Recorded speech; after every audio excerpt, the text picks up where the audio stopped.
beaucoup à tous. Et bonjour, chers frères et sœurs. Bonjour, chers parents. D'entame donc de propos, je souhaiterais donc m'excuser auprès de la population sahélienne qui nous a attendus hier. Et Dieu a voulu que ce soit aujourd'hui que nous soyons là. Nous nous rendons grâce pour tous les bienfaits et ce jour si merveilleux qu'on se retrouve ici à Bamako pour la deuxième session du Collège des chefs d'État de la Confédération AES. Je voudrais aussi rendre un hommage appuyé à nos vaillantes forces combattantes qui mènent un travail colossal sur le terrain et qui permettent qu'aujourd'hui nous pouvons nous retrouver ici pour communier au nom de nos populations. Je vais m'excuser encore une fois de plus auprès de ceux que mes mots pourraient vexer, parce que je n'irai pas par le dos de la cuillère. Nous allons nous attaquer encore aux mots qui miment l'Afrique.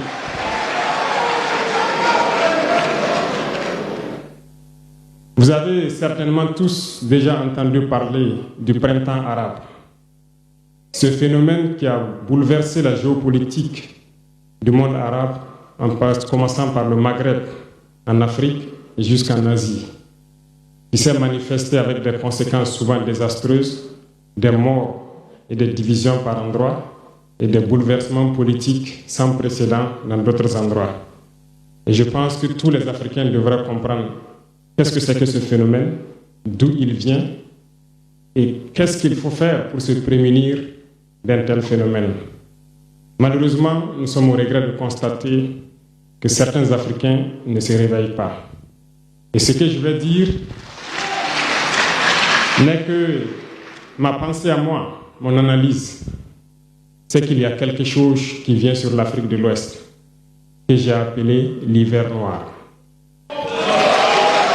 L'hiver noir arrive. Il sera un hiver très froid, un hiver sanglant, un hiver meurtrier. Vous allez me poser des questions, pourquoi? Eh bien, en fondant la Confédération de l'AES, nous avons senti ce froid venir. Et tous les jours que Dieu fait, nous nous évertuons à trouver des troncs d'arbres pour allumer un feu qui va réchauffer le cœur des Africains, un feu qui va réchauffer les mentalités et le sang des Africains pour nous unir autour. Nous nous sommes évertués également à faire la chasse aux loups pour essayer d'utiliser leur peau pour faire des manteaux pour nous protéger du froid de l'hiver. Nous nous sommes évertués à construire des montagnes, de grandes montagnes pour briser le vent de l'hiver qui devrait s'abattre sur nos communautés.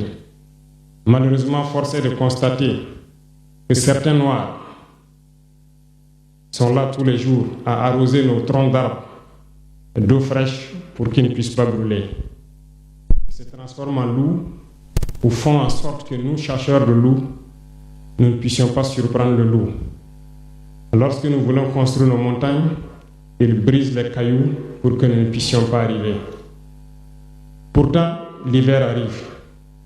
Et quand l'hiver viendra, devrions-nous permettre à ceux-là qui combattent de venir se protéger avec nos manteaux qu'on a confectionnés, avec les montagnes qu'on a construites pour nous protéger des vents, ou encore se réchauffer avec nous autour du feu. Telle est la question qu'il faut qu'on se pose. Qu'adviendra-t-il donc du panafricanisme quand l'hiver viendra? L'hiver viendra parce que la guerre se transporte en Afrique de l'Ouest. Les impérialistes font tout pour mettre l'Afrique de l'Ouest à feu et à sang. Mais du sommet de l'État jusqu'à certaines populations, soit nous faisons semblant de ne pas voir venir le danger, ou bien nous sommes nous-mêmes complices de ce qui va arriver. Le chaos pourrait s'installer. Je dis bien pourrait s'installer. Beaucoup de gens pourraient mourir. Nous allons nous entretuer de manière tellement atroce que pendant ce temps, ils seraient là à piller nos richesses, à imposer leur volonté. Et ceux qui vont survivre de cette tragédie n'auront que deux choix. soit s'unir pour toujours contre l'impérialisme ou se résumer à être des esclaves jusqu'à disparaître. Il faut donc se prémunir de l'hiver noir qui vient. Nous ne pouvons pas comprendre que les Noirs en Afrique de l'Ouest ici prient Dieu que les terroristes tuent des populations noires. Nous ne pouvons pas comprendre que des chefs d'État lâches se cachent derrière des médias, soi-disant médias, pour décourager, insulter, activer la haine entre les populations. Ces individus qui sont sur leur plateau, qui tous les jours du matin au soir crachent leur venin toxique pour attiser la haine entre les communautés, ils sont généralement très vilains. Avec leur gueule de musaraigne, ils ne savent que faire cela. Regardez-les bien. Ils sont là avec des yeux de drosophiles sauvages. Tous les jours, c'est cracher du venin. Ils cherchent à diviser les communautés. Sur les réseaux sociaux, ils sont là et ils sont nombreux. Pourquoi est-ce que nous, Noirs, cherchons à cultiver la haine entre nous? Et par hypocrisie, on se dit frère. Il faut que nous puissions nous dire la vérité de manière très crue, quitte à ce que ça vexe, on va s'excuser, mais il faut que nous nous réveillons. Pourquoi est-ce que le noir est comme ça? Pourquoi est-ce que nous ne pouvons pas voir le danger venir, nous unir et nous prémunir? Pourquoi est-ce qu'il faut que par nos comportements, nous allions affronter ces dangers qui risquent de nous décimer? Mais d'autres ont fermé les oreilles. Ils font semblant de ne pas entendre la politique de l'Autriche. Des peuples se complaisent dans la colonisation. Ils aiment cette domination. À peine s'ils n'appellent pas les impérialistes, venez nous coloniser. Nous aimons être vos esclaves. Nous nous posons souvent des questions lorsqu'on voit les réactions. Ces pseudo-intellectuels décérébrés qui sont là à longueur de journée à entamer des débats en toute indignité, en toute malhonnêteté, comme s'ils ne voient pas la réalité des exemples qui se présentent à nous. Il y a plein d'exemples. Lorsque la démocratie fait certaines choses contraires aux règles même qu'elle s'est fixées, ils ferment les yeux là-dessus. Mais ils sont prompts à nous appeler juntes ou putschistes. Mais soyez sûrs d'une chose, nous sommes unis et nous resterons unis. Et nous devons ouvrir les yeux.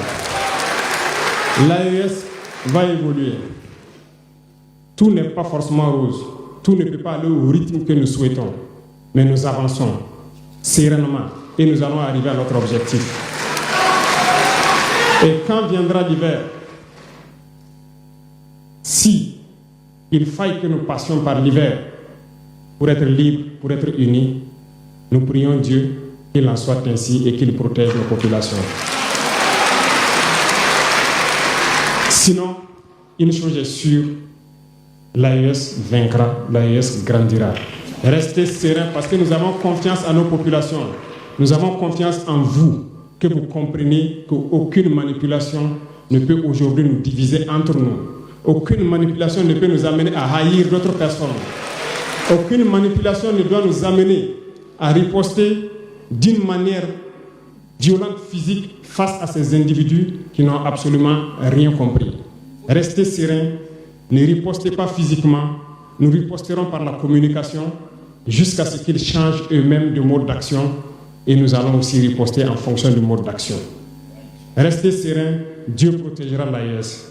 Dieu vous protège tous, toutes les populations de l'AES. Dieu vous accompagne tous dans vos objectifs. Et Dieu, qui est si juste, se bat pour ceux qui se battent. Nous nous battons. Nous sommes une population résiliente, la plus résiliente de la sous-région. Personne n'aurait cru que vous pouvez supporter ce que vous êtes en train de vivre. Nous allons vaincre le terrorisme, nous allons nous développer et nous allons nous affirmer. Nous allons avoir notre place dans le concert du monde. Que Dieu bénisse l'AES, que Dieu bénisse notre population résiliente et résistante. Que Dieu nous unisse davantage, la patrie ou la mort.